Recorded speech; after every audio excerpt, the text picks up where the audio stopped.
Hello and welcome to my review for Q3 2018. We're going to start today by just refreshing our memories on where we got to at the end of Q2.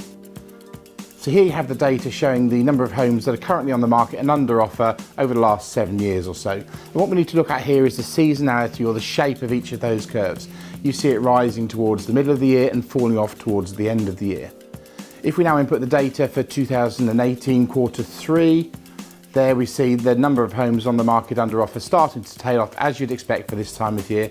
But the interesting, exciting part here is that, of course, the volume of homes under offer is very similar to recent years, so homes are still definitely selling. If we now take a look at the homes on the market for sale, there we can see leading up to 2017 some very similar shapes, with the numbers increasing towards the middle of the year, falling off towards the end of the year, but 2017 through to 2018 they were climbing quite steeply. And of course we were hoping this quarter was going to see the number of homes for sale starting to drop off just to match the seasonal trends.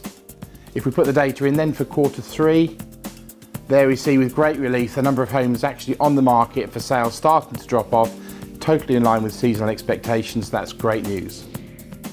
So what this chart shows then is that at the end of September each of the years, the total number of homes are on the market. The top line shows the number of homes that are for sale, the second line the number of homes that are currently under offer, and the third line of course is just the two added together, and that's the total supply of property in the market. The bottom line then is the key indicator, and this shows the percentage of the total homes that are under offer. And of course this is important because it underpins prices and underpins the sentiment in the market to buy. We can see then that from 2011 to 2015 this was climbing, and that 2015 we reached a peak of about 55%. So 55% of the total homes that were on the market were currently under offer. And this is the time when we saw house prices rising at the fastest pace. 2017 and 2018 we've seen that drop back a bit to a healthier level of about 33–34%. So for every 3 homes that are on the market, 1 of them is currently under offer. That means that our homes are still selling, but prices are not going to be pushed up as much as they were in previous years. So what does this do to prices then? Well, if you've been following the news, you've probably seen on the 31st of August that the Nationwide put out their house price index, and they said this has been the biggest month-on-month fall for 6 years. That kind of had us all quaking in our boots. But then the following Friday, the Halifax put out their price index on the 7th of September. And here we can say they said the house prices rose at the fastest rate for almost a year. So you've got the 2 biggest lenders there with totally opposite perspectives on what's happening to prices, perhaps geographical. So what does this mean to property prices in Witney and the surrounding villages then? The Breckon Breckon Property Price Index looks at 5 different house types throughout the different developments within Witney and in the outlying villages. And what we can see here is that over the last 6 or 7 years, prices have been rising year on year.